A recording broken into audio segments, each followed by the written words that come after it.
Hey, what's going on, everybody? This is Tyrone back with Tech Life. And here I pulled up an article from Fierce Wireless. I will leave a link to it in the description just in case you guys haven't seen it. This is an older article. So while T-Mobile is waiting to gain temporary authority to use the 2.5 spectrum that they purchased in Auction 108, I wanted to ask you guys if you had any concerns about T-Mobile loading up the network the way they are. And let's call it what it is. When they come in every quarter adding 700,000 plus customers, they're loading up the spectrum. They're monetizing it very quickly. And if we go by history, which in most cases from most companies you can do, T-Mobile did the same strategy during LTE.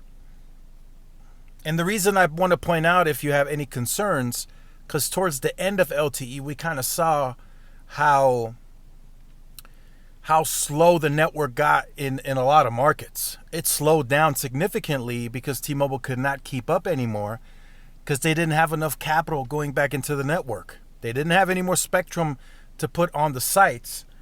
So the only way they were able to pick up speed and be able to continue to grow the base was to offload. Now they had to start building more macros, more small cells, and they just didn't have the deep enough funds to build it out.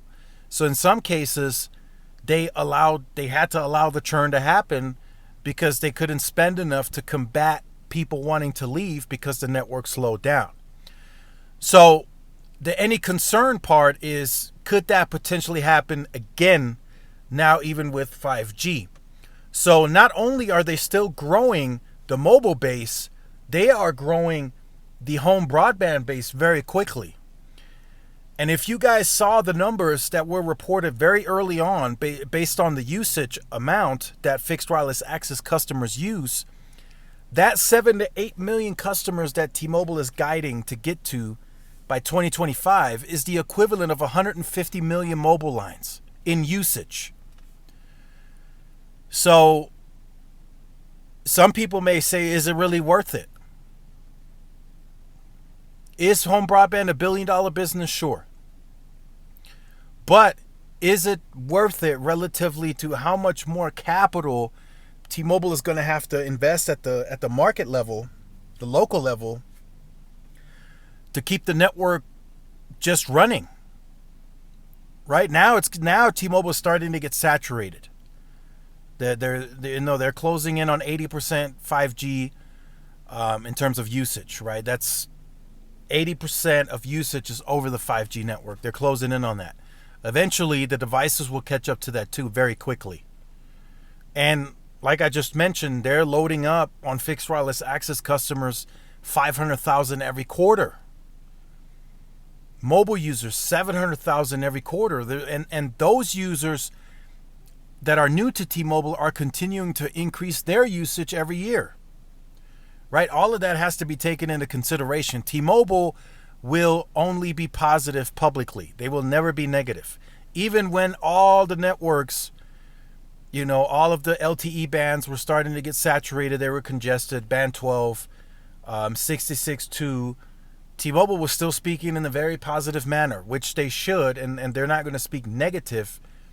But we saw the network slow down. We saw it on the reports. It slowed down significantly, especially as they started gaining 50% market share in some of these markets. It slowed down, ridiculously fast. And that's why I was back and forth on T-Mobile. At one point during LTE, I had T-Mobile as a primary. It just wouldn't work. There was too much load on the sectors. Calling went to shit. The speeds were in some cases below a megabit, so it was just useless in some cases. The phone turned into a paperweight. Now that's not the case. There's still enough spectrum. They're adding more. They have built some additional densification here with the Sprint Keep sites. They have some small cells to convert to add N41. So that'll give a bit better range on those strand mounts that they have here versus the LAA that's on air. So there's some headroom. But as fast as they're growing, they, in some cases, in some markets, they're really going to outgrow the pace of the upgrades, right? You can add way customers way faster versus you upgrading and adding in new stuff. It's going to take time to gain approval. So you have to be very proactive as engineers, as you know, the head of the T-Mobile network with John Saw and Ulf. You have to be very proactive. You have to tell your engineers, look, 12 to 18 months ahead of time, when we start seeing this slow down, we need to be proactive and figuring out what we can do to offload. Can we do sector splits? Can we do a fourth sector? Can we do small cells? Should we add another macro? All of that will have to be taken into consideration way ahead of time. You can't be behind anymore. Not in this day and age, not with fixed wireless access being a huge success story. If that customer starts experiencing buffer, stuff doesn't load anymore, they will leave very quickly. Very, very quickly. And yes, I know recently T-Mobile said that as the product matures, the churn goes down. And I get that. I understand that. But still, if it doesn't work for that consumer, that customer, they will leave. That's just how it works. There's no two ways about it. If it buffers, the customer can no longer watch their live TV, the kids can't game, they will leave that product. They will figure out another way to get with another company. And that's just it. That's what they're going to do, even if they have to pay a little more. But if they can get a working service, that's what they will do. So just leave all your comments and thoughts in the comment section down below. Again, I just want to see if you guys want to voice any concerns about this.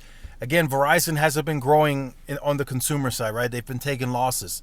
They are growing on the fixed wireless access side quite a bit, but you can see the team is engaged and they're ready to throw in the capacity needed to make all of this work, right? CBRS, C-band, millimeter wave, small cells are going to get C-band, ton of small cells everywhere.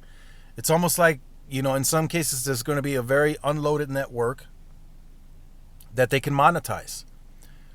But T-Mobile's is a little different because they're still growing at such a pace. That's where my concerns are. 800,000 mobile ads a quarter, 550,000 fixed wireless access ads a quarter. They are growing that very quickly. We're talking, 3 to 5 million customers a year being slammed on that network. So that's just something to look into, something to be potentially concerned about if you don't see them be proactive enough. If in your area you start seeing tons of small cells, tons of new macros, C-band DoD being added to the sectors, 10 gig backhaul, that's what I would consider proactive.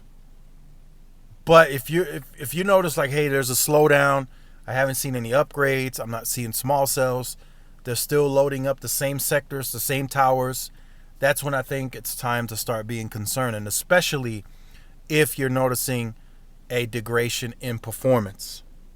So make sure you guys stay tuned to the channel for more. Like, share, subscribe, and I'll see y'all in the next one. Peace.